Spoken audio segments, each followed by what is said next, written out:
Welcome.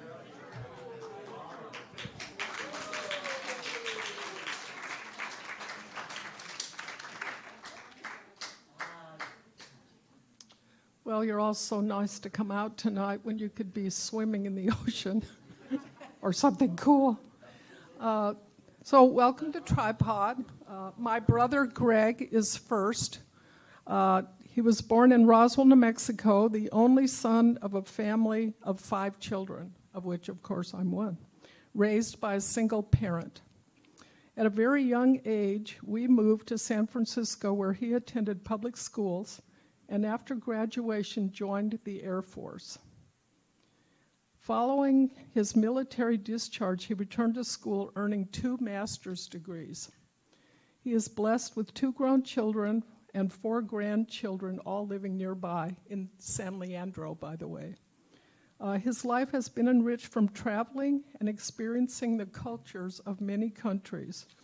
His wife is a certified ballroom dance teacher and is a member of the Golden Follies and has an art major. He's been fortunate enough to have many creative and talented people in his life who have had a strong influence and supported his artistic passions. Whether managing construction crews in the field, rebuilding classic cars, creating cheesecakes, pies, and other desserts in his kitchen, his passion for his work has always been a driving force. He retired after working 37 years as an electric and gas distribution construction supervisor, try saying all that, in the San Francisco Bay Area, and now has the luxury of following his passion to develop his artistic expression. Greg, do you want to come up and do your show?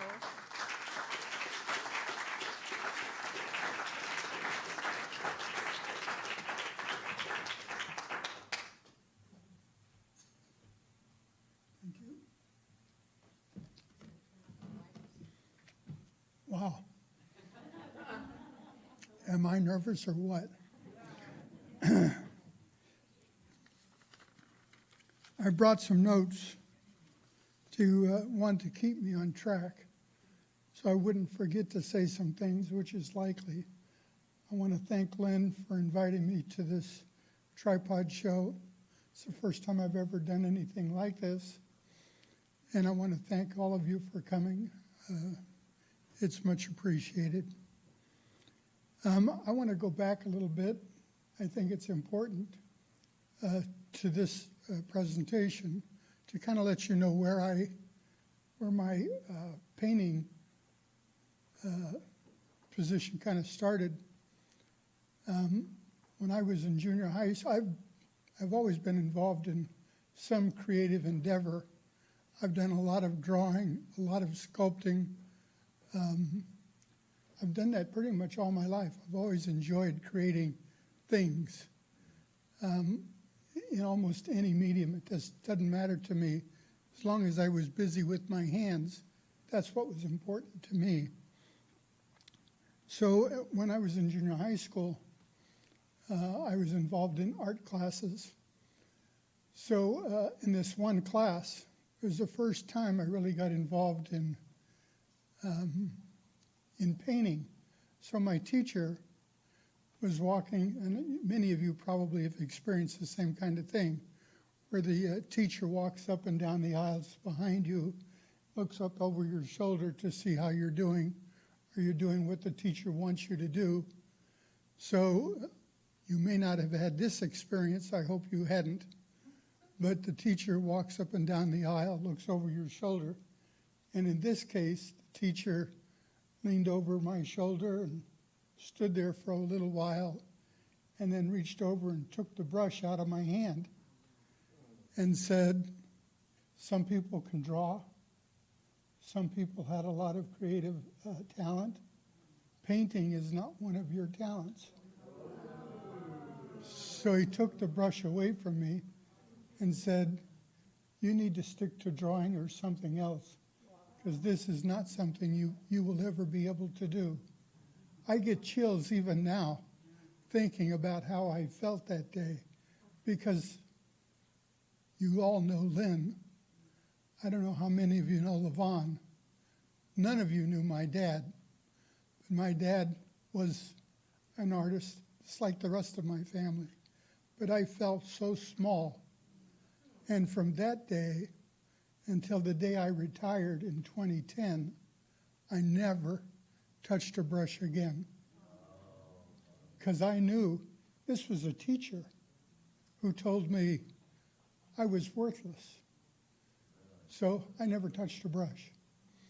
In 2010, once I retired, by the way, as Lynn pointed out, I did a lot of creative things. In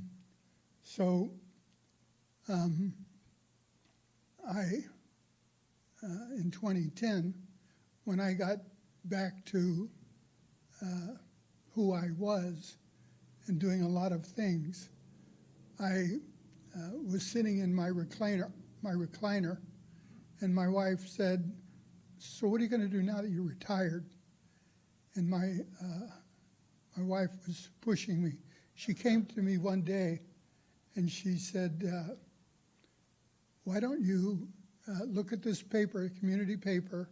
And she had circled some community activities. One of them was a beginner's watercolor class.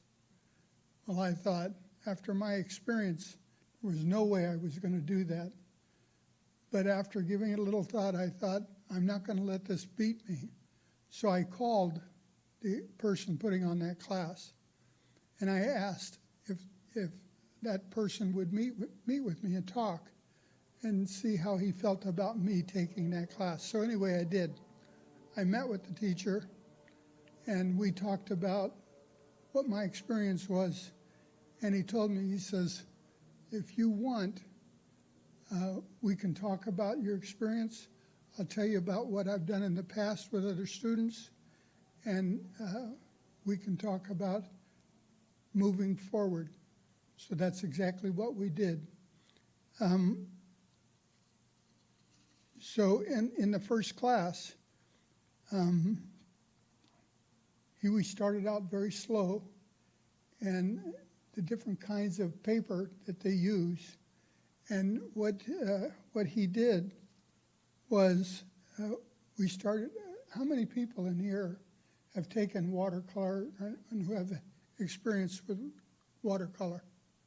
A few of you, number of you. So you know the different kinds of watercolor paper there are.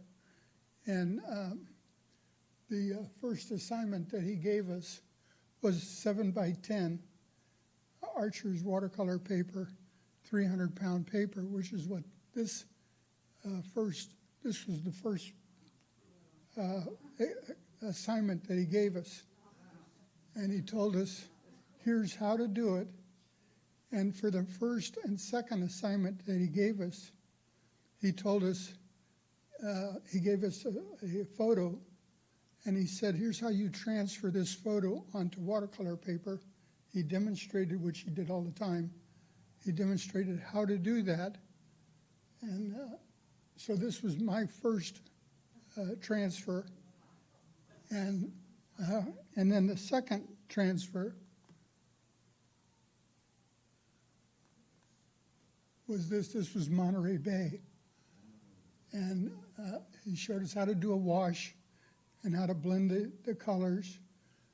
And then after we did these first two paintings, he told the class, you can paint anything you want as long as it matches his lesson plan of how to do certain techniques.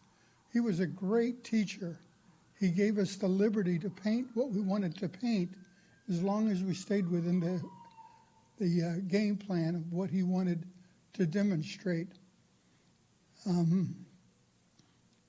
The next painting, because he gave us the liberty to do that, the next painting that I wanted to do was from a black and white photo that my wife had. She was a dancer, as Lynn talked about, and she danced in West Side Story when she was very young. It was a black and white photo, and It was a West Side Story. And I wanted to transfer that onto watercolor paper and then paint it in color.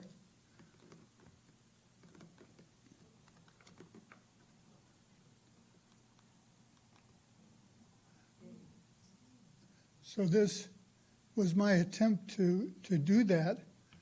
And then, I don't know if you can tell in this painting, but it was at this time, which was several paintings as I progressed through these, it was at this time that I had a problem that kind of raised its ugly head with essential tremor. Does anybody in here know what essential tremor is? All right. Essential tremor is a neurological disorder that causes shaking in your hands. So it started to be a problem for me at this stage in my watercolor. And what I had to do was I went to my doctor and told my doctor I needed to have some relief for this tremor because I was really enjoying my painting at this point, and I didn't want it to get in the way of me painting. So he found medications that would treat the tremor. And over time, as you'll see as I progress through these paintings, over time I had to increase the medication, increase the dosage so that my hands wouldn't shake so much. It also affects, as you can see, me trying to use this device. It's hard for me to control this, so it gets worse as it goes along. And then this Ikebana painting that I did, my instructor liked it so much that he asked me to enter this in a museum piece show that they did in a local street show. And this was the first painting that I did that sold, and it sold for $150. I was so shocked that somebody wanted to buy something that I painted. I couldn't believe that somebody would pay for something that I did, that it gave me motivation and encouragement to paint more and to become a much better painter. So that's exactly what I did. I worked much harder at trying to paint. And then what happened from that was this painting sold. This painting sold. I couldn't even get home from my watercolor class when this painting sold.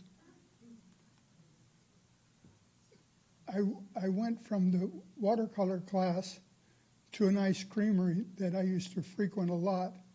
And the guy that owned the ice creamery asked me if I would allow him to hang this in his ice creamery. And I did. And by the time I got home, he called me and he said, I just sold that painting. And so anyway, that sold. And then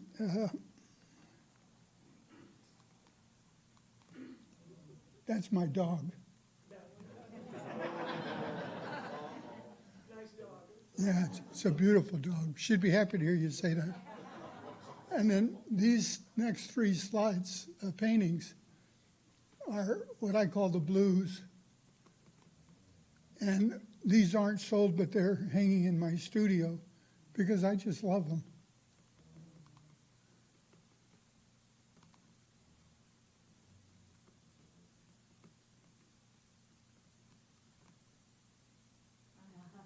My granddaughter asked me to paint this for her.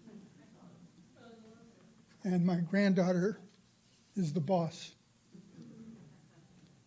And then I paint, this is a 1966 Austin Healey. I was really, and I still am, into working on cars and building, restoring cars and anything having to do with cars.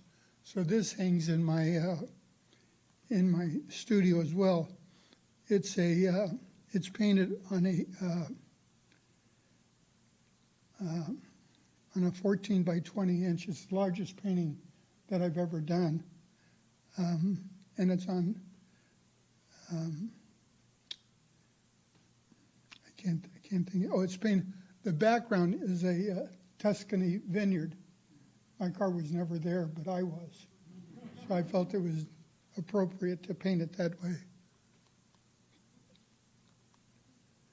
There's the teacher wanted us to paint a lot of seasonal paintings.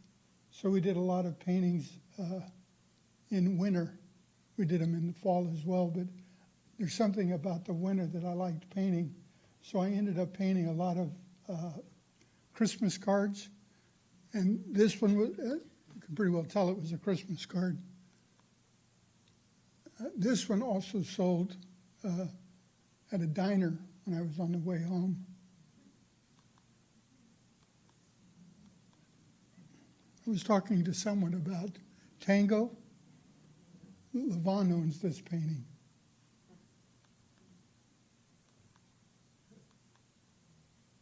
This was a Christmas card. This painting represents one of 4 that are portrait-style paintings that are painted on 140-pound paper. That's a smooth paper as opposed to the 300-pound paper. And the reason I use this paper is because it's very smooth and it absorbs the painting medium very differently than the 300-pound paper. So the blending of the paint works much better for me. Somebody else might have a different reaction, but that's one thing I learned about the paint is that it's a personal preference. Some people like one thing as opposed to another. This was a painting I did of Natalie Wood when she was 18 years old. She and I used to hang out a lot. She was much younger than me.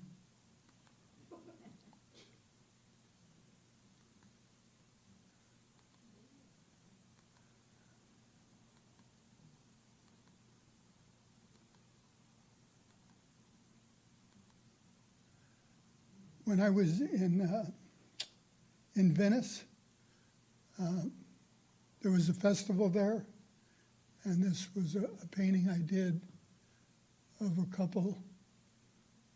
It's one of my favorite paintings as well. I have a lot of favorite paintings.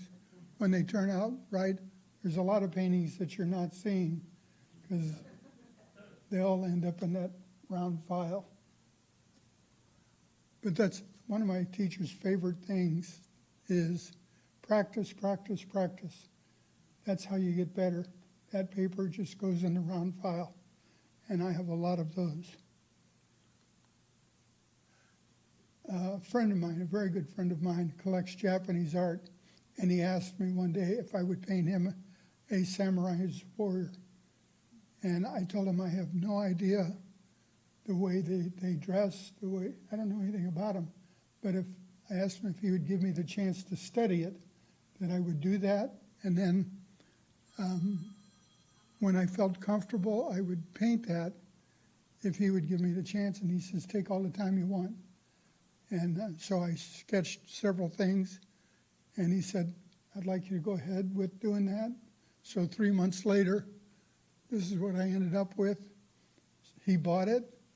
And then after he bought that one, he asked me to paint another one on horseback. I did that. He bought that too. Some of you might be familiar. You might have seen this on Facebook. I sold that, and I sold that. I don't market. I've never marketed anything, but I've sold plenty. This is another Christmas card. Can anybody tell me what kind of birds these are? Yeah, for those of you who don't know, the answer's in the painting. What kind of can is that? They're beer, but they're 2 cans of beer.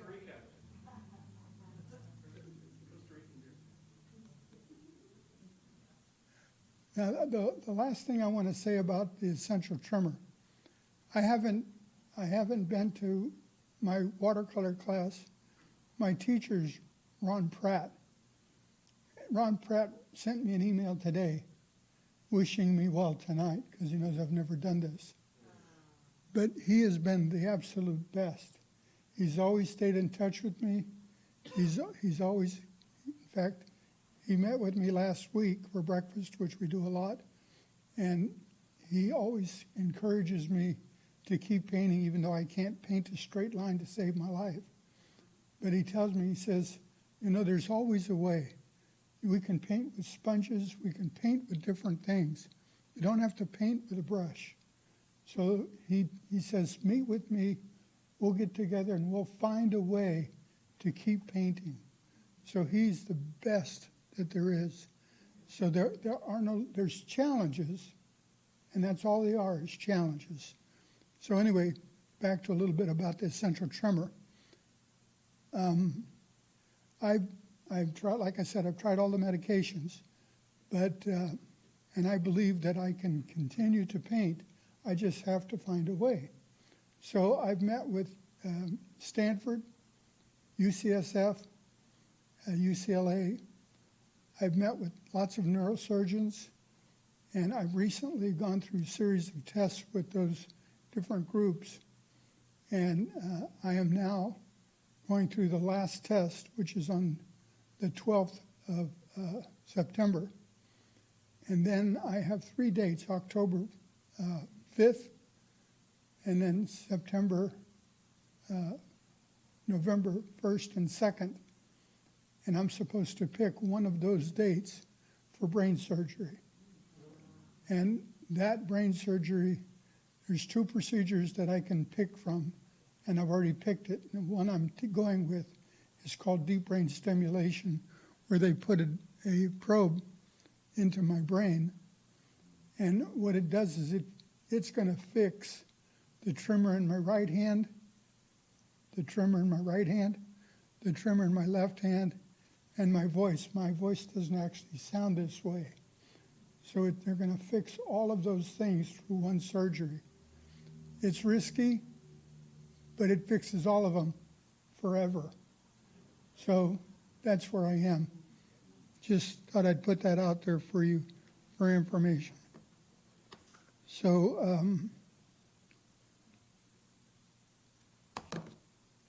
thank you for your attention.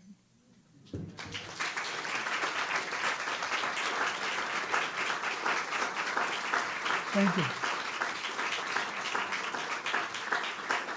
Oh, thanks. One last thing I forgot. My daughter gave this book to me last week. It's for a late Father's Day gift. It says the most loved artist ever. It's for a Father's Day gift. The first 18 pages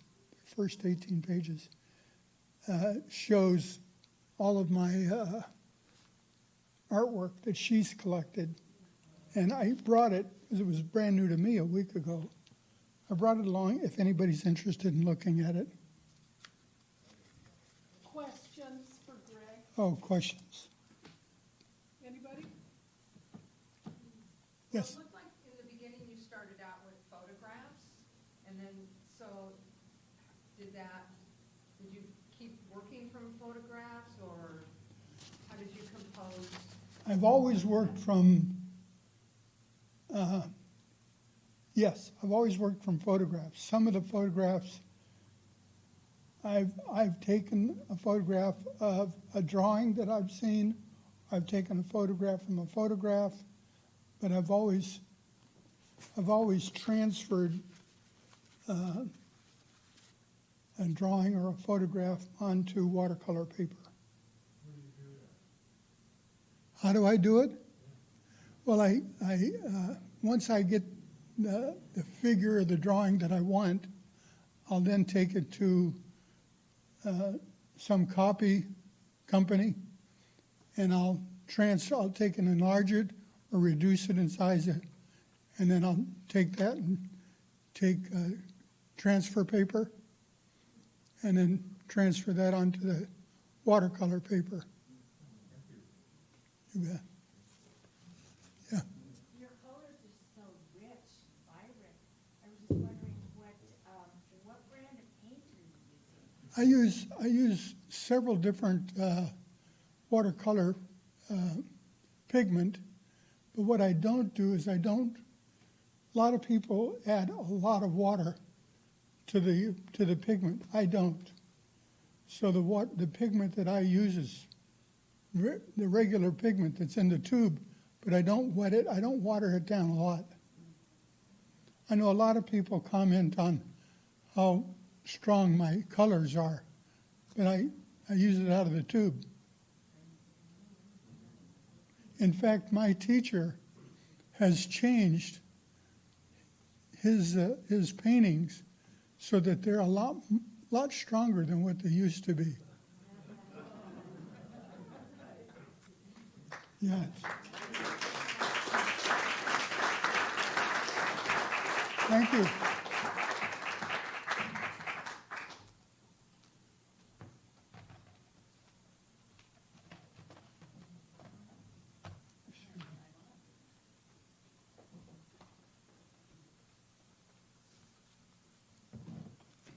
Good evening. Oh, you can't hardly see anything up here. You can more fully appreciate Lynn Di Nino and her artworks when you know she was raised in the cotton belt of New Mexico by a single mother of 5 who worked as a waitress. From an early age, she collected throwaways in order to create her shoes, wearables, and art projects. These activities were her emotional lifeblood. College was not an option. Well, she did take a welding course at Pratt Fine Arts Center in Seattle. Lynn became a full-time artist following a recession layoff at Seattle Mental Health, where she worked as a recreational therapist in the early 70s. Ever since then, she has earned her living as an artist through commission work, gallery sales, and grants. Lynn has lived in San Francisco, Chicago, and then Seattle for 20 years. Her time in Tacoma now adds up to 22 years. She's here to stay. Lynn's a Capricorn, loves Scrabble, loves to sew and travel, and spends most of her time with partner Dick Weiss when she's not in her studio making things. Lynn is not good with housekeeping, but does like organizing community building events.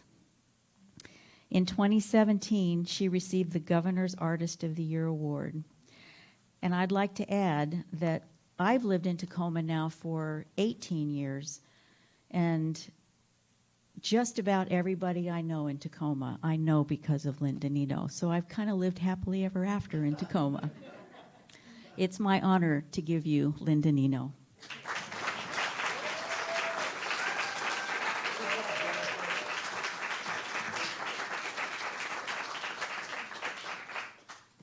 Hi. Oops. Now, because I'm presenting a show, now it gets to be me that's a nervous wreck, believe it or not. So the first image you're looking at is a poster made by Friends of the Rag, and that's a wearable art group I belonged to in the early 70s that took a show to Washington, D.C. on a National Endowment for the Arts grant. Let's go back to that one. So here are some of the costumes I made during the 5 or 8 years I was involved with that group. And this particular one was a theme, a Martian theme for a show the group did in conjunction with an Andy Warhol show at the Seattle Art Museum exhibition hall or something. This piece went to the Renwick. It's called You'll Never Walk Alone. And when you wear those birds on your shoulders, they move up and down, so you do feel like you've got company. A pair of zebras that were part of a wedding show we did with Bumper Shoot a long time ago in the 70s. So this is a more current piece. This is called The Ice Queen. And I can't remember exactly why I did this in conjunction with Tollefson Plaza, and I felt like it needed something festive like this in it, so we paraded it around in the plaza. It's made out of paper. So during those Friends of the Rag years, I started realizing I could probably sell more work. Instead of making wearables, I could make freestanding sculpture, and as you can see, this bird is about 7 feet tall. It's sold, by the way, to a carpet place in Lake City. I experimented with making people 3/4 scale.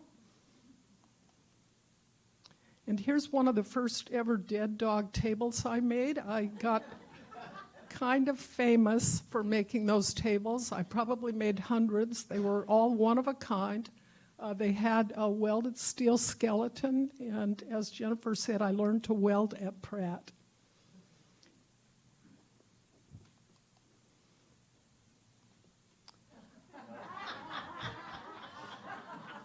So these are fabric pulled over welded steel. And this guy, fabric, also has sewn bottle caps on it. This one is called Road Hog. I started branching out and doing all kinds of animals. I probably made only animals for 20 years. And the silver part is zippers.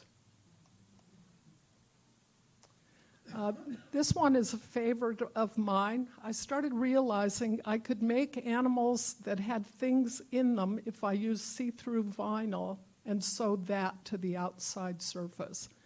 So in those days, you could find a lot of empty cigarette wrappers on the street. And I collected those for just a few months and made this goat, and I always took a lot of delight in naming my work, and I always wanted the titles to be clever puns. So a group of friends were sitting around one night, and I just finished this piece, and they all knew like the spirit of the titles I liked, and we put this thing in the middle of a circle, and somebody said, "Why not call this Capricorn with Cancer Rising?"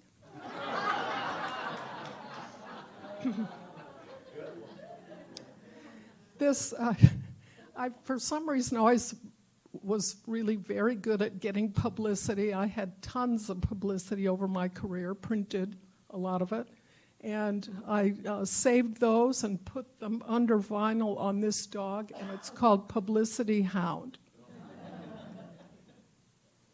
So for every show I did, I had, 31-person shows, most of them in Seattle.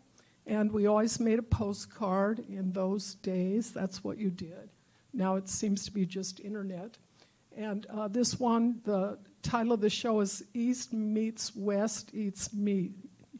East meets West meets East. Try saying that. And so I had a friend pose this way so it looked like a trip around the world.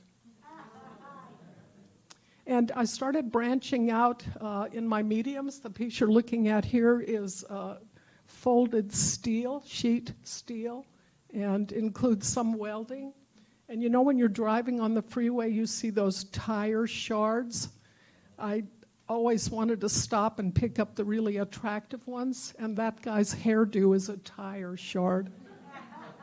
And his tail is a garden hose with a piece of steel holding that shape.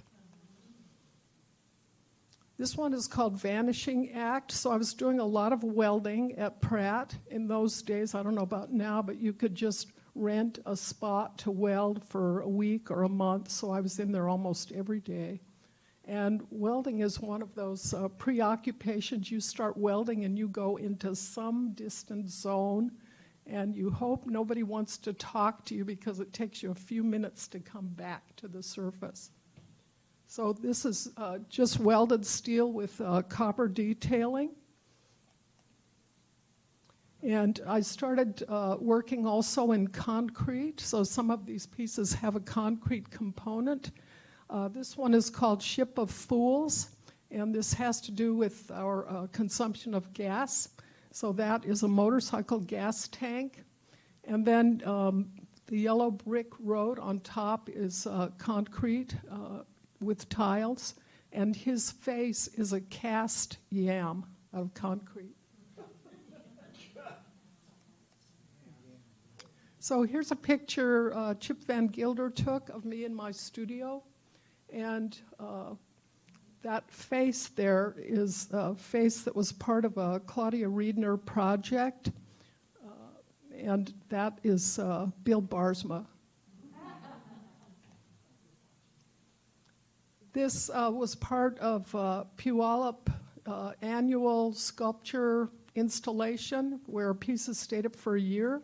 And this piece is called Not Tonight, Honey, I Have a Headache.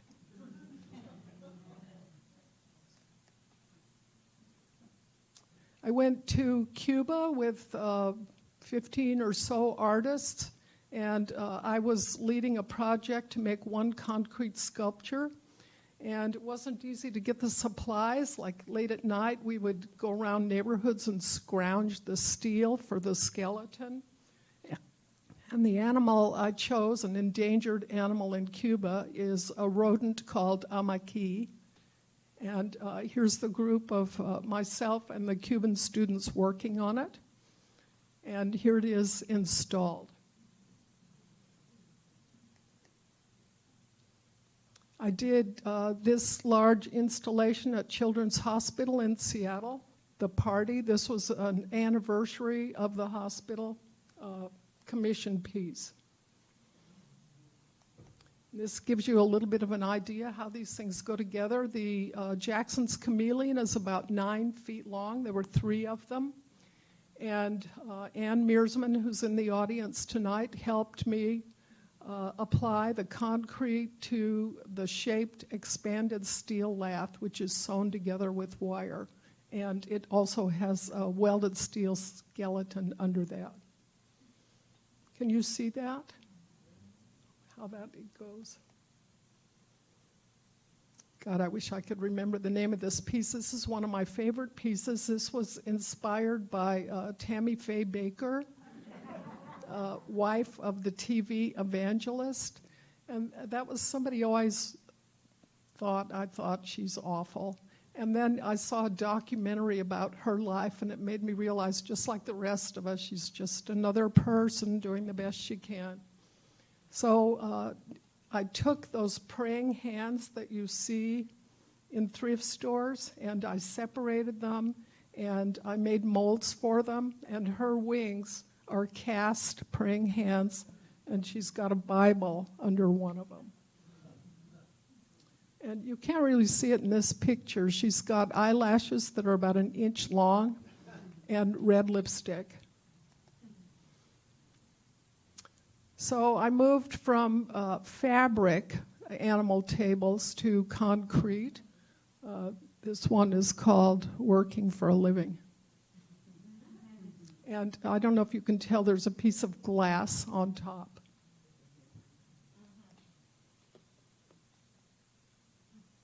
Here's another concrete animal. You can practically see the steel that shapes this. And when you're making large-scale, one-of-a-kind things, often you have to think up smaller things that you can make multiples of so that you can actually earn a living. And I earned a very handsome living for 7 years making these cast concrete chickens that were chalkboards. Has anybody here ever seen one?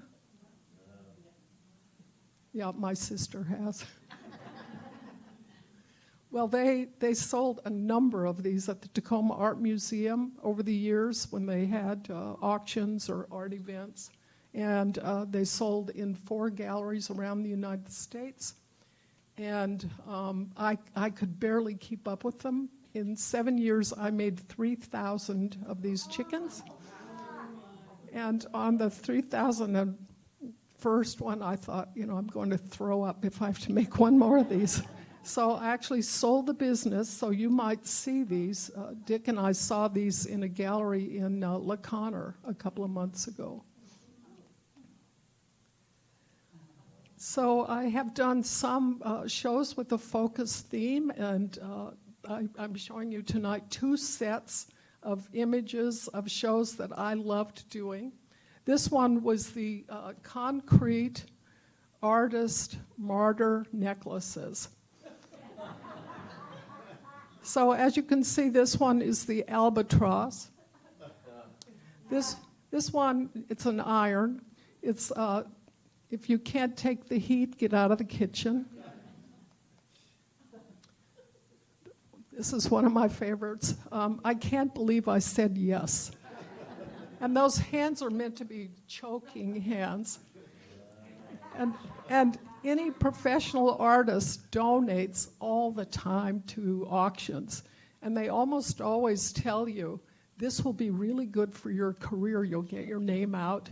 And the piece sells usually for next to nothing. And you never hear back from any of the art patrons. These things never lead to sales, but it does help you pad your resume.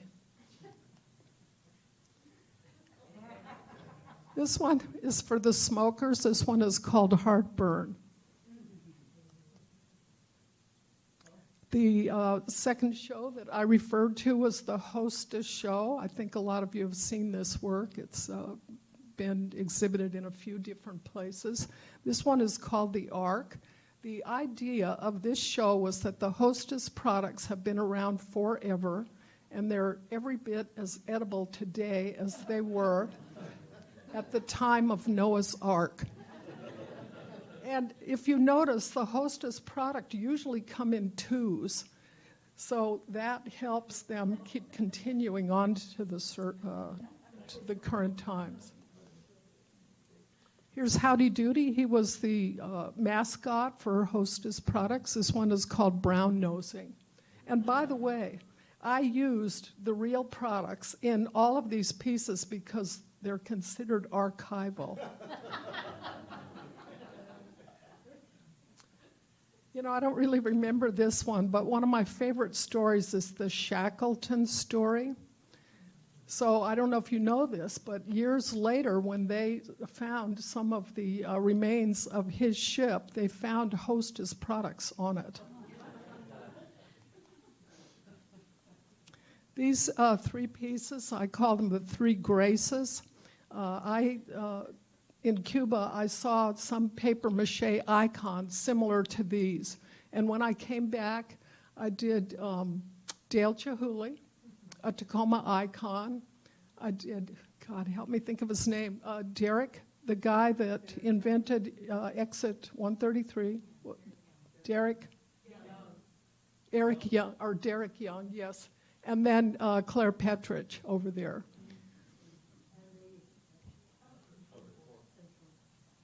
I put this in here, you know, it doesn't really go with anything else I did, but I get these urges to make something I think is just so clever. And this one is a George Bush condom. And that was when we all thought we were getting screwed by that particular president. But guess what? He's been upstaged now. This is a preoccupation of mine. It has to do with the plastic that we are ingesting into our bodies. And I think you've probably read that they now find plastic molecules in our systems. And some people think that contributes to the obesity in our populations and why we can't lose weight easily. So I made these overweight people that are standing on top of cheeseburgers and Hostess products. And I was partly motivated when the guy that invented Doritos died, and I read his obituary, and in it they talked about potato chips are not just accidental things with salt on them. They also have sugar and chemicals. I mean, we all love potato chips, and there's a reason why they have these chemicals perfectly balanced so that they are addictive. So we can't help it. You know, we just eat tons of them, and a lot of us end up like this. So there he is. The name of this piece is Pin a Dorito on American. And then you can't see it in this picture. He's got a big McDonald's arches on his T-shirt. And this is just the contrast of what you see here and what you see if you travel in a third world country. This one is called Donuts Are Us. Here's Dale Chihuly resting on his laurels. Here's Michael Sullivan trying to hold up the Luzon building. We worked hard to make sure that didn't get raised, but that didn't help. One of my favorite pieces, this is St. Francis of Assisi, and he's feeding the birds cigarettes. And that's the real reason birds went extinct.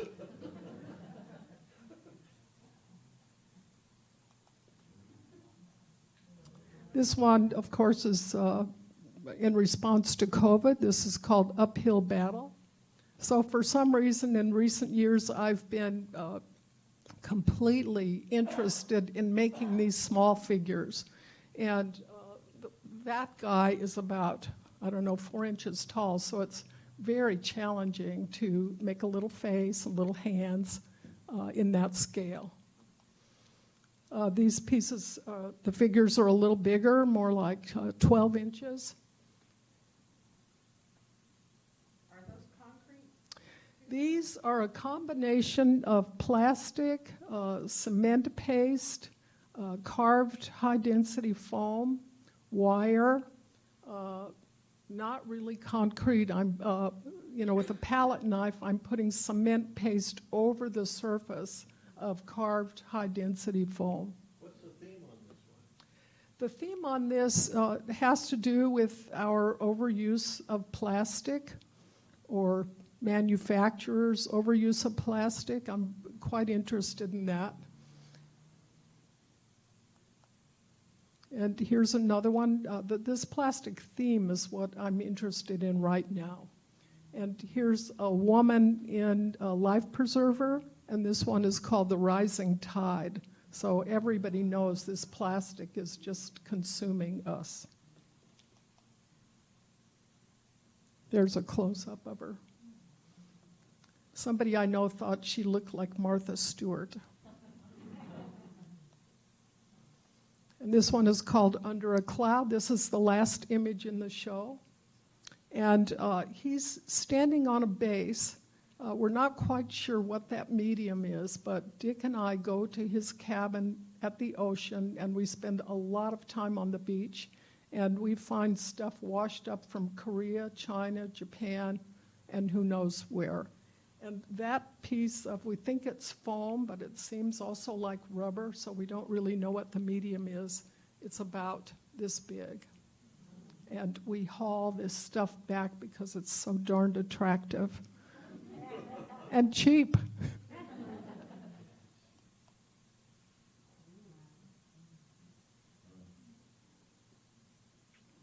So that's it.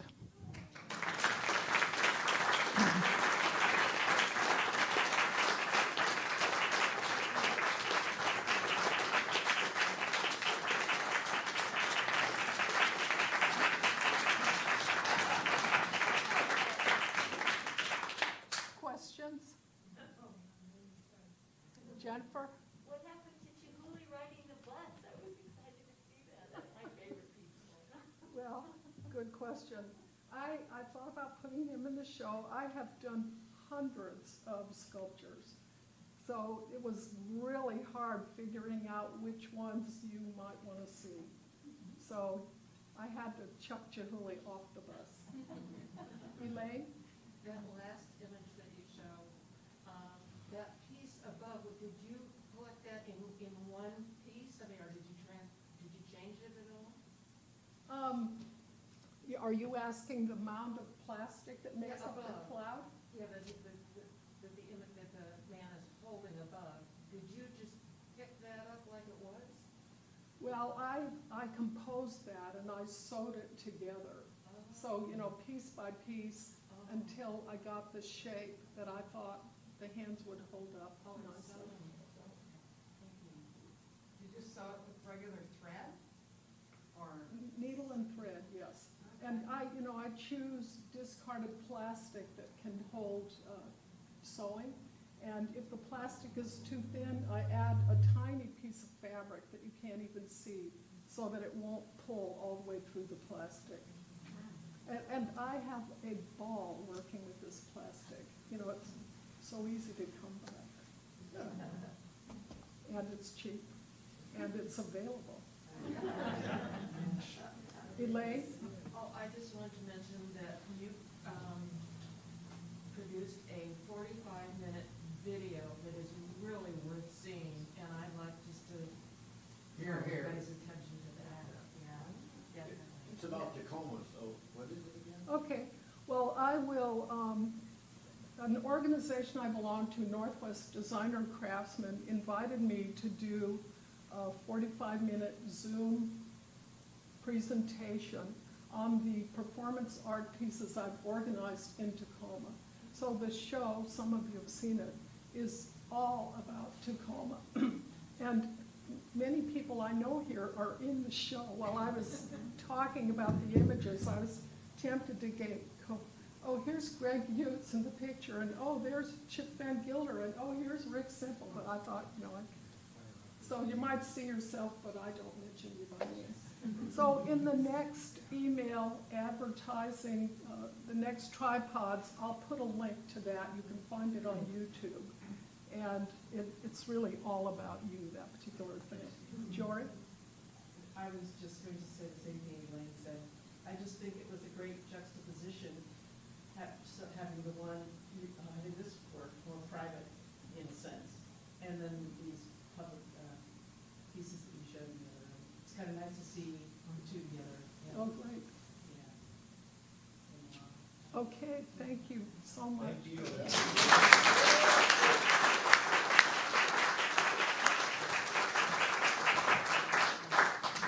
So now I'll put on my host hat here and introduce my sister.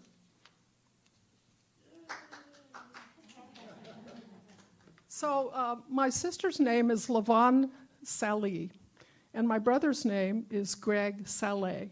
It's the same name, but they both pronounce it differently. So I just thought you'd want to know the right way to say their last name. And I have yet another name because I used to be married, and after I got a divorce, I didn't want to keep that name, and I didn't really want to take Sallee or Saleh. So I took my mother's family's name, Di Nino. Okay. LaVonne is the second born between Lynn and Greg, so I'm 1, she's 2, he's 3, in case you can't do the math and you need help. We're all born in Roswell, New Mexico, within a year or two of the aliens crashing in the area. Word has it that when the aliens died, their spirits left their bodies and occupied the bodies of the babies in the territory. They were raised in an atmosphere where they were left to their own devices and became very creative and inventive. They used to roam the neighborhood looking for treasures so that they could reinvent and sell. You can see we got an early start.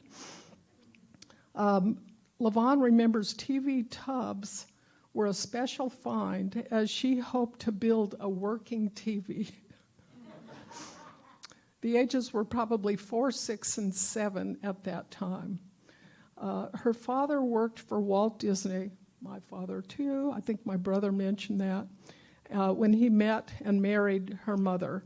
Her mother was a handy person who made a lot of her own furniture and clothes and invented anything else she might need. Professionally, LaVonne went into banking where she worked for 24 years, making it to assistant vice president and manager of fraud and claims. Still, she wanted to be an artist. She retired after 25 years and became an artist by serendipity.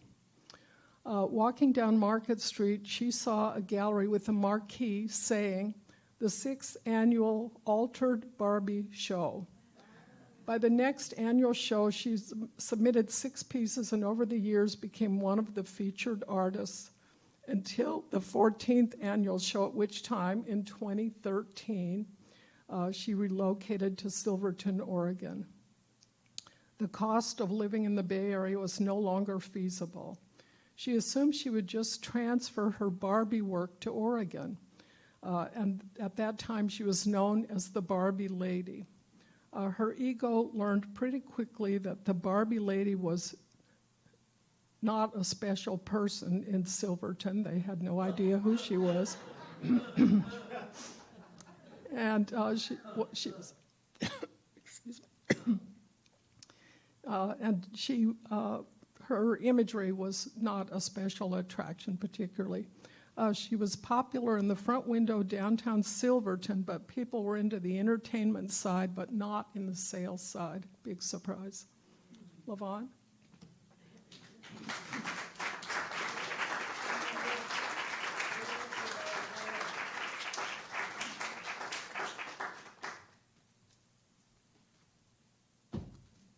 Hola. Okay. So where do I start? When Lynn first invited me to do this, she said, write up a bio and talk about yourself and talk about your art. So I wrote it up, and then I realized that the bio that I had written to start with was what she just read. So I'm making up my own from there on. So like she said, we were all born in New Mexico. We were all in Roswell. We were all born in January, and there's a 4-year spread with us. So Lynn is 1 year older, almost exactly, because we're both January, and Greg is 2 years younger. And I was born in, when was I born? 46, 45, 48. And the aliens landed in July of 47. And in thinking about my talk, I was trying to think of what kind of influences did the three of us have that were common that brought us to where we are now. And I assumed that maybe the aliens' spirits that left their bodies, they occupied the babies in the territory, so that when we could grow up and get ready for the aliens to reveal themselves, that, we would be part of that. But there were other things that we had in common, and it didn't seem in the beginning like art was the thing that we had in common. What we had in common was finding solutions to problems. So, for instance, by the end of the school year, 6, 7, 8 years old, you'd have holes in your shoes. So we would cut out cardboard inserts to put in the shoes. And then a couple of times we strayed from that and, made sandals out of the cardboard so that it would be more useful. We, in New Mexico, I remember Lynn and I, we left New Mexico when I was 10, she was 11, and so we were very young. But I remember being very young and dumpster diving, although they weren't dumpsters necessarily. We liked garbage cans too, just as much as we liked dumpsters.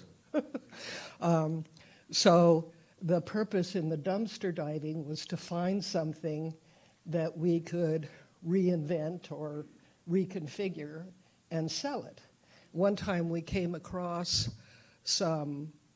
it was sort of like fabric but not, and sort of like paper but not, and we made flowers. So we made flowers and sold those door to door to make a profit. Another time we came across a fruit stand that had been deserted, and they left behind a whole bunch of silicone bags. You know, back then we didn't have baggies, but we had these silicone bags, and now, you know, we couldn't resist not taking those silicone bags. Then we had to figure out what we could do with those to make money. So there was a pecan orchard across the river. We lived in like a trailer park, and we would go across the river and into the pecan trees, and under the pecan trees grew wild asparagus.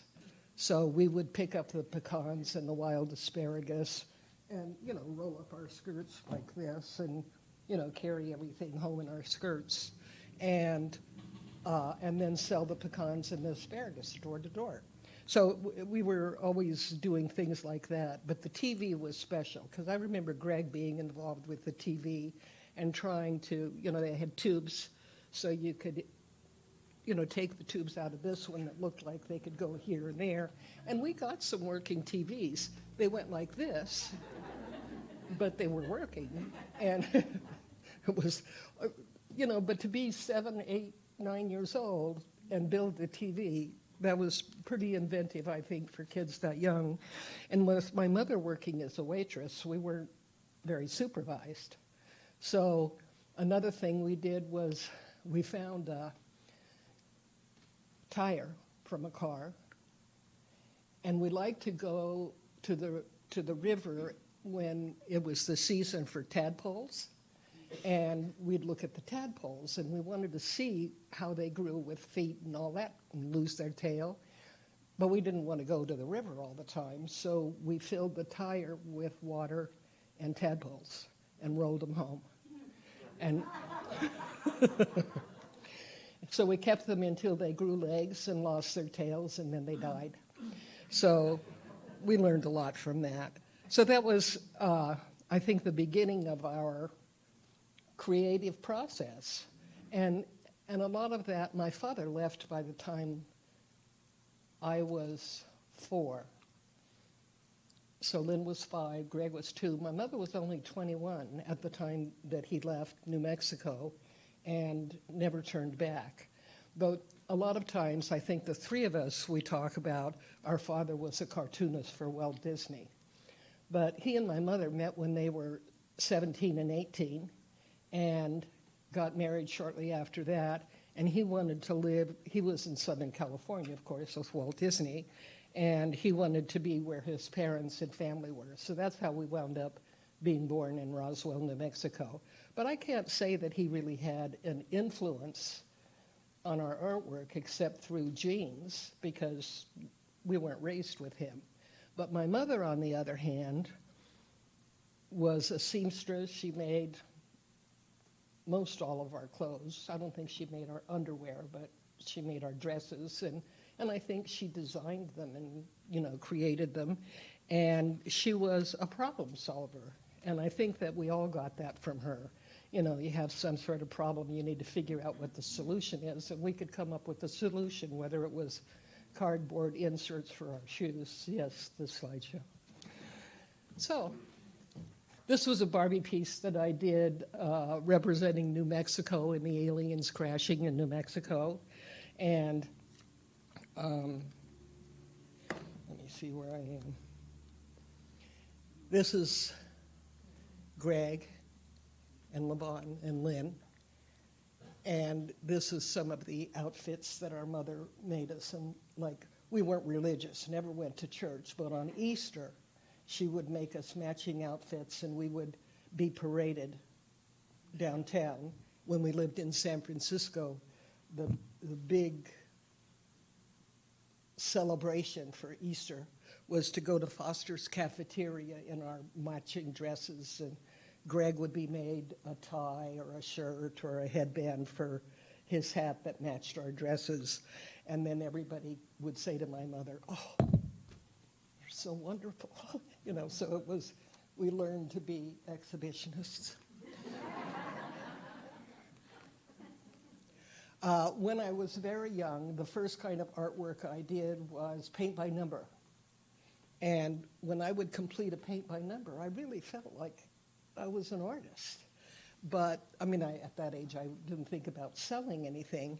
But these days, you can go online and submit a photograph to a company who will create a paint-by-number kit from that photograph. This is a paint-by-number kit that I did of Lynn and Dick. And I can actually see the influence of paint-by-number in my artwork. Although growing up, I wanted to be a fashion designer or an artist of some sort.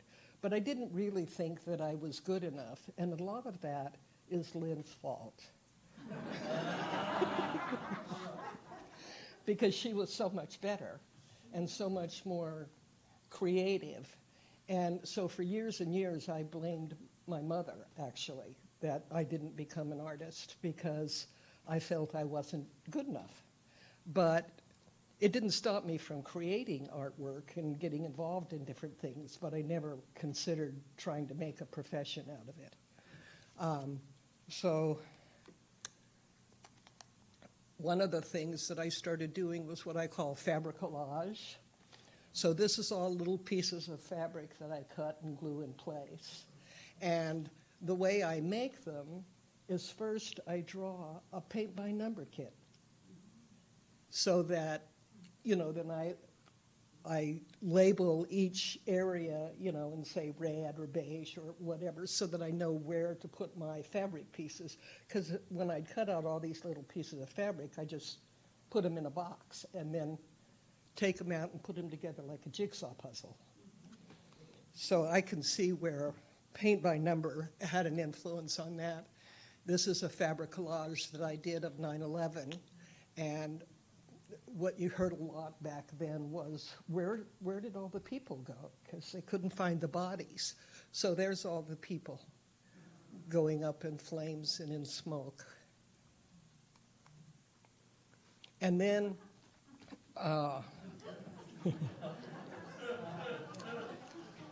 so I went to work at a bank. Well, first I started off as a waitress, and then I got married to a man who said, you have to quit your job as a waitress, you know, because waitresses are like low life. And you need to be better than that. So go get another job.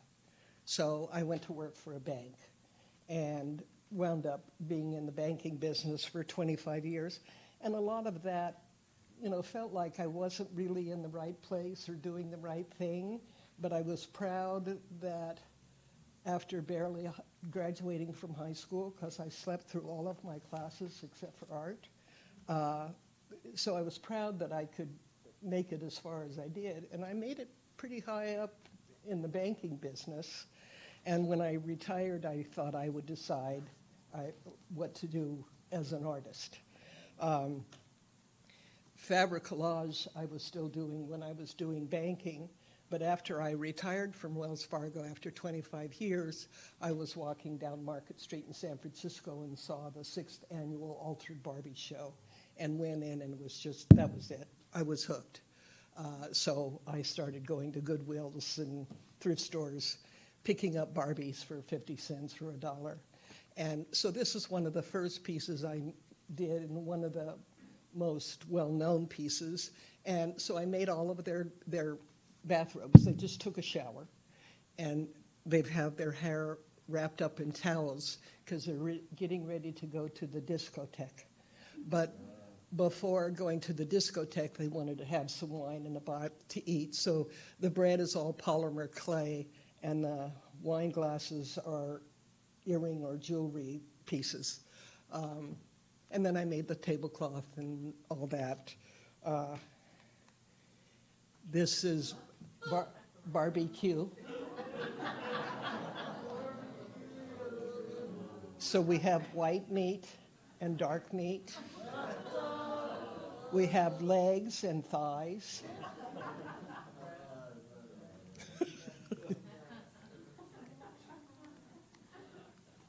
This is alcoholic Barbie.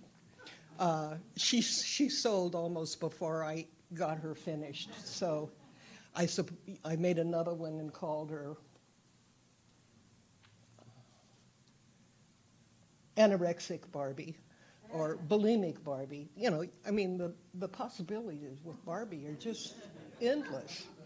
So I was part of the Altered Barbie show until 2013 when I relocated to Silverton. And I expected that I would just pack up all my Barbies and put them in the car and move to Oregon. And, you know, I'm the Barbie lady.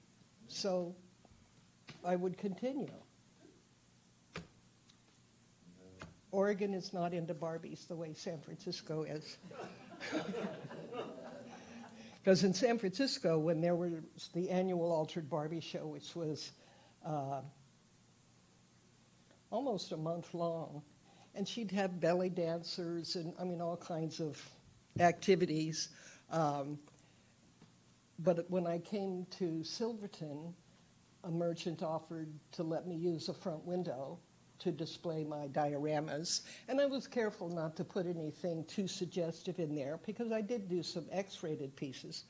But X-rated and R-rated didn't go in the window. But what I did do was I did a lot of mermaids and beaded Barbies' tails. And I couldn't bring myself to make a blouse for Barbie mermaids. It was wrong. So it was almost as wrong to display her the way she was because she was deformed. She had no nipples. Poor Barbie had no nipples. So I painted her nice little perky nipples. And when those were in the window, it was, oh my God, terrible. Terrible. There were plenty of people who approached me the first year and a half in Silverton and told me that I didn't belong there. I should get out of town. Well, not only being, you know, the Barbie lady, but trying to sell stuff in Oregon, and I was from California. Apparently that's not a good thing in Oregon. So there were some people who approached me who suggested that I go back where I belong. And so after 2 years of Barbie in the window, and I'd often go downtown to see if there was anybody there, and there were lots of people who came and looked and said good things. But for years, I only focused on those people who told me to get out of town. So at some point, I realized, you know, how I often do that in my life. I focus on this little negative thing when there's this whole positive thing going on, and I don't focus on that. So I'm getting better, and one day, I took all the Barbies out of the window. Silverton had a deal where we weren't going to have garage sales, but you could put out anything you want, and everybody could come and take whatever they wanted. So I put out all my Barbies. And when I was selling them, the prices on them were, you know, $200, $300, $400. Some of them, like Barbie's Last Sleepover, was pretty elaborate. But in 3 years, I sold one piece of artwork. So I put them all out for free, and they were gone like that. And it was a wonderful experience to have people coming and wanting that stuff. But I stopped doing Barbie and tried to find something else that I could do that would bring me the same amount of pleasure. I'm not a salesperson. I'm not good at it. I don't like it. But it's not that I like creating. I have to. I just have to. So I got rid of Barbie. This was my car that I came to Oregon with. And this was one thing that some people complained about even more than Barbie because, you know, it was such an eyesore and it got so much attention. And at some point when I was getting feedback about my art car, I realized that the reason I did that was for attention. So I'm getting attention, I should be grateful. So I have kept my Barbie art car. It still looks like that today. And this is the hood of the car. And I had to find something special to do with the hood of the car. So I beaded this Barbie face. So that was the first beaded piece that I did. that led me to doing this other work. And now I'm not the Barbie lady, I'm the beaded lady. This was one of the first pieces that I did. I was living in Vallejo, California, and had a gallery there, and I was dumpster diving one day, and one of the merchants had thrown away this mannequin, but she had a broken neck. So I took her home and I fixed her neck, and as a result of all my Barbie supplies, I had lots of beads from, that I used for Barbie. So I beaded this piece as one of my first pieces, and I was calling myself the beaded lady. But after a while, forgot what I was going to say. This is a little bit of a tutorial to show you how I do the beaded ladies, or the beaded pieces, because at some point I added male torsos because they don't have tits, and it's a lot easier to work with no tits. So here's one on a male figure, and what I drew on there is like a paint by number kit. So, again, it's influenced by paint by number. This is double-sided adhesive that I use. So I cover the torso with this double-sided adhesive. And then when I'm ready to work, I just cut out about, a 4-inch square and just bead that piece, because any glue I uncover is going to dry. And I only work on the piece for maybe 30 minutes and then rest and look at it and then come back later. I have had a replacement for this shoulder, so I can't work for very long before I have to take a break. But that's good, because then I get a chance to look at it from across the room and see what corrections I can make.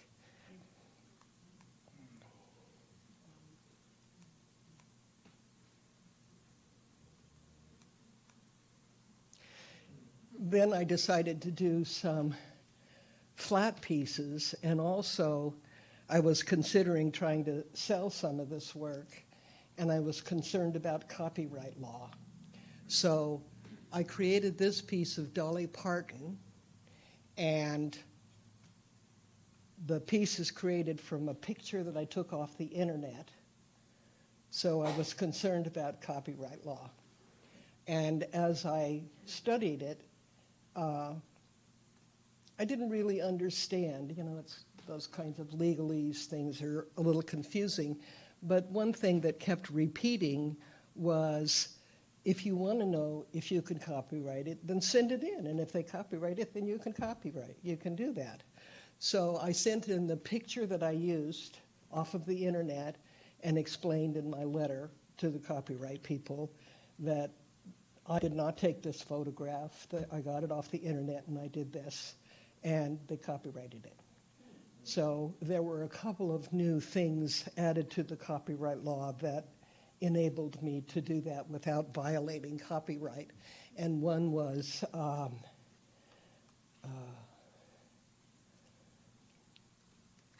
that if it's like totally different than what I copied, and this is totally different, but totally the same at the same time.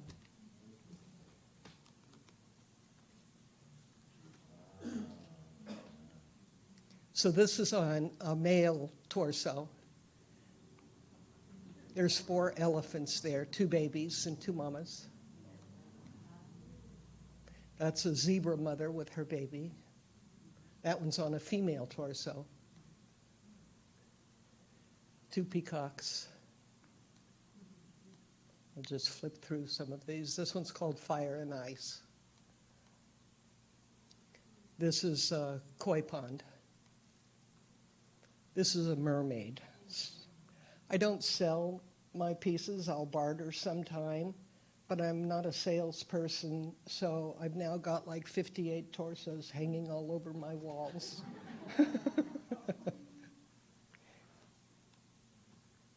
This is for 9/11, but in my piece, the plane missed the building.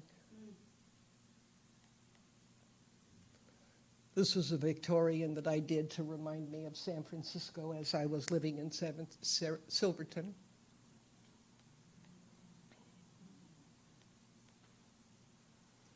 I wanted to try to do something besides animals and portraits, so this was a thing by Gandhi. And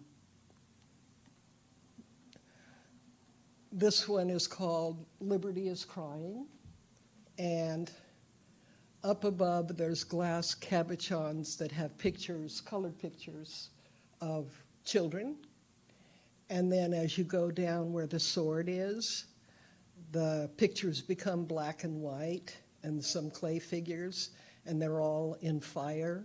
And down below, there's children waiting in line to go to school. And that picture of the school is Auschwitz. On the sword, in the middle of the sword, we have a special portrait of Trump. There's Liberty crying on the neck. This one I used Oprah for the face and then gave her sort of a dashiki look. This was a gift to my son and his firstborn. So he had sent me this picture and I put it in beads.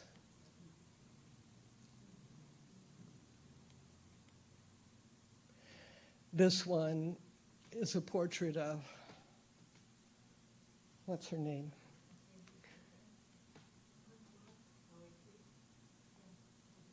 I can't hear, but I know somebody said it. So it's a female. She's black. She dares to wrap herself in the American flag because she's a citizen.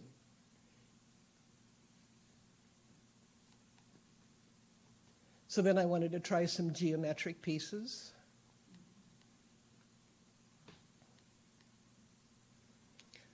When George Floyd died, that's when I did the first flat because I had to.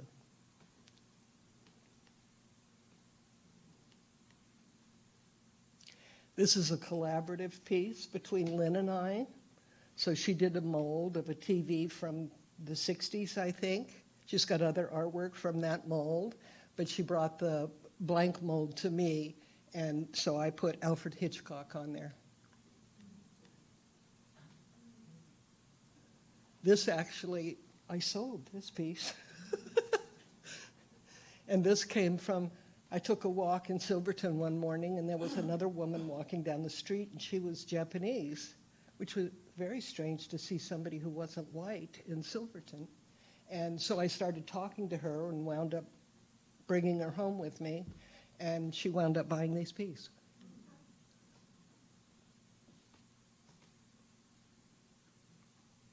I guess I'm done.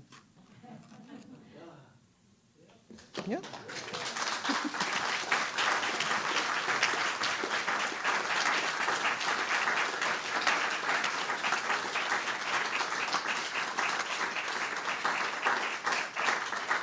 Questions? More of a comment. All you'd have to do is put all those pieces up on the internet someplace and say, they're there, they're beautiful, do you want one? And boom. How come that doesn't work for me that way? I'm on the internet. Well, have you ever done that? Yeah, I've got a lot of pieces on the internet on, what's that one, Etsy? I'm on Etsy. I think I'm only on Etsy, but I have a problem. I'm not a salesperson. I actually hate selling, and so it's a problem that I think I can solve by hiring somebody who loves to do that, because I don't love to do that. I did the fair, the art fair in Silverton last year, and it was very painful. I'm too old, and I never liked selling anyway, so I think I could hire somebody and give them 50%. I mean, if I went to a gallery, that's what they would want. So Tell us about this piece. this is Medusa. So her hair is all in snakes. She's got this big cobra around her neck, and the face I got off of a picture on the internet, and it's my favorite piece. And one day my sister said that I want that piece. So now it belongs to Lynn. Why don't you show them the back of it so they can see the structure? It's interesting to see what you do.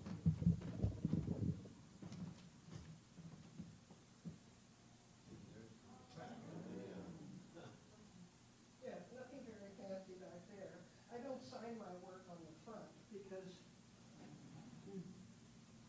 I don't.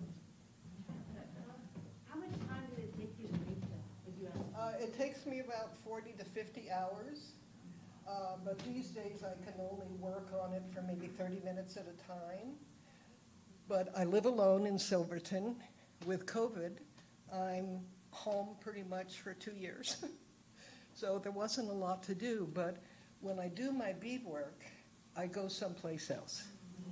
And it's like a trance, or maybe people could call it bliss, because that's what it is to me. And even though it's finely detailed, that's part of what's so inviting for me. If it was big and fast and I could, just produce it, then I'd feel like a factory. So it takes me a while, but I enjoy doing it. I have done 58 of them, and I'm running out of ideas. So. Can you share with us the name of that tape, that double stick tape that you use? The name of the double stick tape. The double-sided tape I get from Elizabeth Crafts, and it either comes in sheets of 8 by 10 or rolls, the way I showed you there. I use the rolls because I cover the whole piece. Well, first I do the drawing, and then I cover the whole piece with the double-sided adhesive. And this particular adhesive is particularly tacky. And when I start, I only cut out maybe 4 inches at a time so that the rest doesn't dry out. But even what I've cut out will stay tacky enough for me to work on that 4 inches for 3 or 4 days before it's too dry. And I'm trying to understand the process of, so you've got the sticky stuff. And do you thread all the beads? Well, I do both. I order hanks of beads that are already strung. And, so I'll follow my pattern and put it in there with the string on it and then pull the string out. Sometimes I'll leave the string in if it needs that extra hold. But I've learned to just do all the beads and watch them fall all over the place because they're not flat. The torsos are curved. So I don't pick up the beads as I go along. But when I've covered the torso, then I put those beads back where I see that they're missing. So that's one at a time. And then I also buy a lot of stuff at the Goodwill or whatever thrift store I come across. And that might be just loose stuff that I have to add. Yes? What are the forms initially made of, and where do you get them? I get them online at a place called Store Supply Warehouse. And I pay, the prices varied over the years, but I would say between $10 and $15 for the torso. To make one of these, the cost of the materials is over $100, sometimes close to $200, depending on what's on there. Because if it's just seed beads, it's not that much. But if you're adding cabochons and brooches and things like that, then it gets higher. What are those forms made of when you arrive? Well, they're plastic, and when I first started working on them, I ordered black ones because I figured you weren't going to be able to see anything through the beads. But I can't see through through the black, so that wasn't working. And then I ordered white ones, but that wasn't working so well. So now I order, they're sort of opaque. So I can see the drawing, I can see the back and the front. So that works a lot better to buy the transparent ones, opaque. LaVonne, a study question. It's a very rich composition with a lot of different color changes going on. Do you do a lot of color sketches before you figure it out, or do you figure it out on the fly? I figured out on the fly. Really? Yeah. So see these long fingernails? So when I make a mistake, I just go like that. And I scrape all the beads off, and they fall over the place, and then I start over again. So you don't do a lot of color sketches? None. Well, but some of the things I do are in color, so I've got some idea, but pretty much it goes the way it wants to go. But you don't, like, for instance, like make the hand all by itself and then stick it on there? Or like the hand that you have on this one? Well, no, that's all drawn on the torso. But for instance, the one that was the Eiffel Tower. So the Eiffel Tower I did on paper, like heavy poster board. So I did the Eiffel Tower. Oh. Thank you. So that's done separately, and then I glued that one on. So as it goes around the hips, it was a little difficult to get it molded into place so that it would stay there. So I do both. I get the feeling that Silverton is not the greatest place for you. But, have you thought about possibly moving to Portland, where they have lots of galleries and an interesting art community? No. I love Silverton, even though there were some people who approached me in the beginning. I started keeping track because there seemed to be a pattern, and the pattern was that it was always a male over the age of 65 and wore a plaid shirt.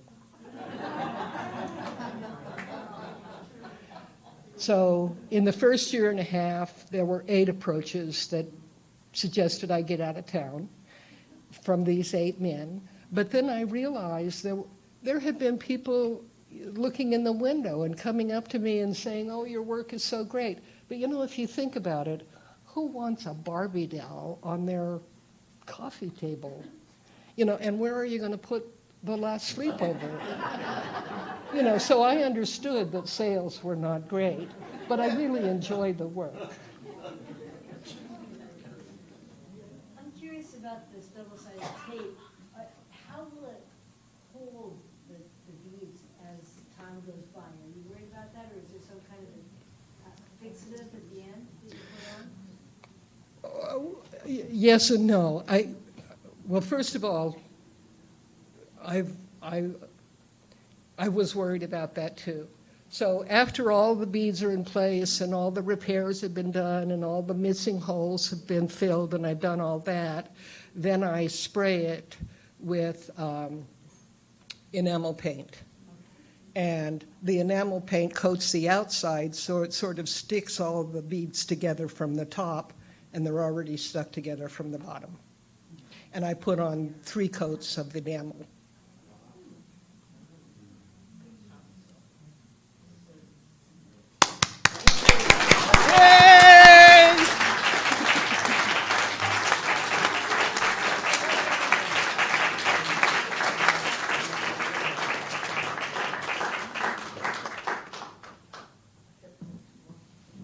Well, I just want to say a little bit about next month's show. It's September 23rd, and the subject is sort of what goes on way up north.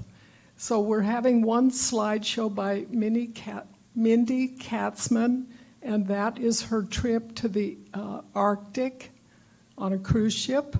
And then another show is a couple we know, John and Joyce Price, have an amazing collection of Inuit art, and they're going to show that. And the third show is Khaki Shields, talking about making art out of fish skins. So don't miss that show. It'll be a really good one. Thank you so much for coming out tonight.